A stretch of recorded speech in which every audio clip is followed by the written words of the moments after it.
បាទសួស្តីបងប្អូនទាំងគ្នាបាទយើងចូលម៉ាំងគីមកគ្រាប់ទៀតហើយបាទទៅម៉ាំងគីនេះទៅតម្លាក់ពីកុងតឺន័រក្រៅទេបងប្អូនបាទហើយឆ្នាំផលិតខ្ពស់មែនទែនបងប្អូនបាទឆ្នាំផលិត023បាទបងប្អូនអាចចុចមើលបានបាទខ្ញុំថតដៃជើងបងប្អូនមើលបាទមានគ្រឿងលេខមួយចំនួនបា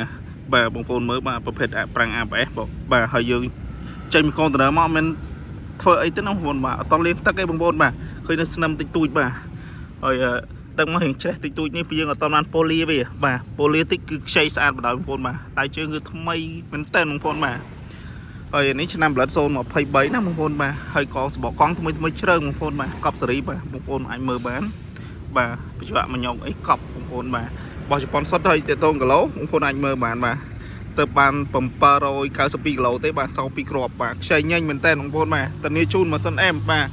ទឹកថ្នាំស្អាតប្រភេទប្រាំង ABS ចឹងបងប្អូនដែលស្រឡាញ់ប្រភេទHonda Monkey បាទ